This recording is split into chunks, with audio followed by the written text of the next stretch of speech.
इंसान के जीवन यापन के लिए अर्थ यानी पैसा बहुत महत्वपूर्ण है। तो ऐसे में जाहिर तौर पर सरकार की वो नीतियां जो हमारी आर्थिक सेहत को प्रभावित कर सकती हैं, आपको उसकी पूरी जानकारी होनी चाहिए। इस साल बजट से उम्मीदें इसलिए भी ज्यादा हैं क्योंकि कोरोना ने न सिर्फ लोगों को बीमार किया बल्कि देश की अर्थव्यवस्था भी बीमार है। इस बीमारी का क्या सरकार इलाज कर पाएगी? क्या बजट में ऐसे प्रावधान होंगे जिससे लगभग रुका हुआ सा अर्थव्यवस्था का पहिया चल पड़ेगा? क्या हमारी आपकी जेब या रसोई के लिहाज से सरकार कोई फैसला लेगी? क्या महंगाई डायन का खात्मा होगा? क्या रोजगार के लिए हताश हो रहे युवा के लिए कोई खुशी की खबर देगा यह बजट? सवाल कई हैं, जवाब कल मिल सकता है। 5 राज्यों में चुनाव के ठीक पहले पेश होने जा रहा बजट क्या जनता की उम्मीदों को पूरा करेगा? क्या इस बजट से उस आम आदमी को राहत मिलेगी जिसके लिए कोरोना काल में घर चलाना मुश्किल हो गया? बीते 1 साल में देश के गरीब और मिडिल क्लास के लोगों के लिए 2 सबसे बड़े मुद्दे रहे, महंगाई और बेरोजगारी। इसीलिए चुनावी राज्यों में विपक्ष भी अब इन मुद्दों को लेकर सरकार को घेरने में लग गया है। महंगाई और बेरोजगारी,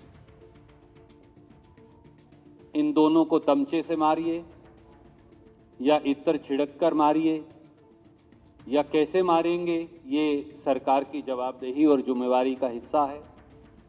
इन्हें शमशान में जलाइए या कब्रिस्तान में दबाइए, पर भगवान के लिए, ईश्वर के लिए इसका हल निकालिए। समाजवादी पार्टी के लोग लगातार किसानों की आय दोगुनी का सवाल पूछेंगे, महंगाई का सवाल पूछेंगे, जो आपने सिलेंडर महंगा कर दिया वो सवाल पूछा जाएगा आपसे।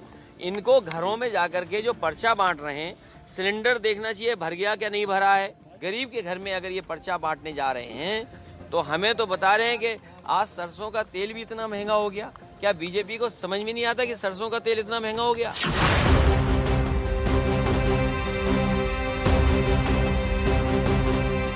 एक तरफ बढ़ती महंगाई और दूसरी तरफ टैक्स की मार। देश के मिडिल क्लास पर होने वाला ये डबल अटैक उनकी जेब खाली करता जा रहा है।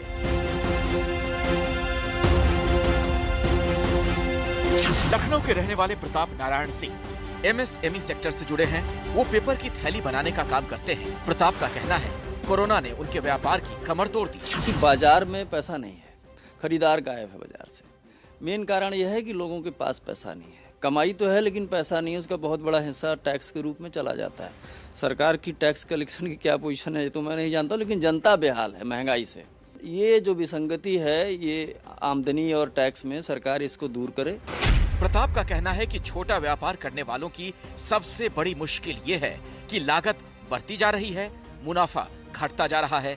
इसीलिए वो सरकार से उम्मीद रखते हैं कि इस बजट में GST को कम करने पर विचार करना चाहिए। मैं वित्त मंत्री महोदया से ये निवेदन करना चाहूँगा आपके माध्यम से कि वो MSME सेक्टर को मजबूत करने के लिए सबसे पहला कदम है कि GST की दरों को रेशनलाइज करें।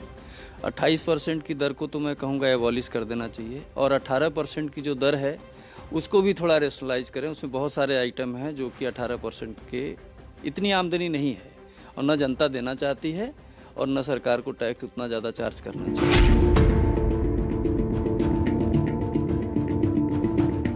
एक तरफ व्यापार पर GST तो दूसरी तरफ सड़क पर चलने से लेकर पेट्रोल, डीजल या किसी भी सामान को खरीदने पर दिया जाने वाला टैक्स। आम लोगों के पास बचत की कोई संभावना नहीं और रही सही कसर महंगाई ने पूरी कर दी।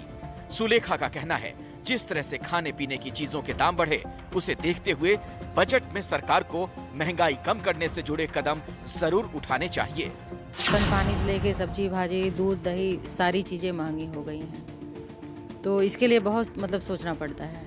यहाँ गैस सिलेंडर भी कितना 400-500 मिलता था, वो 1000 के ऊपर पहुँच गया है। नहीं कम है, खर्चा ज्यादा है भाई, खर्चा तो ज्यादा है ही है।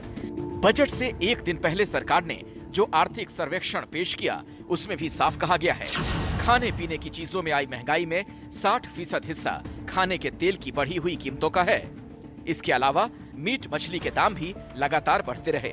महंगाई को लेके तो सब कुछ उलट पुलट हो गया।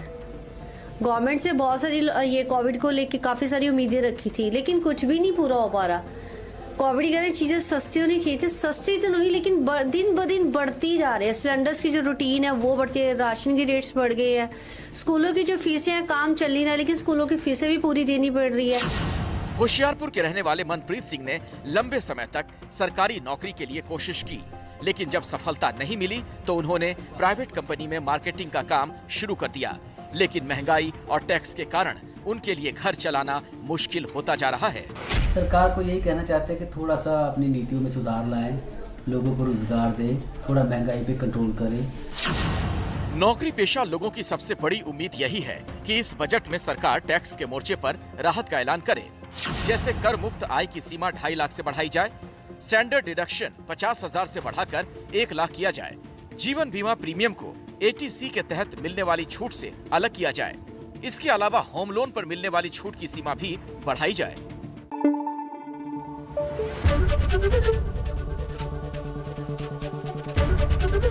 ABP न्यूज आपको रखे आगे।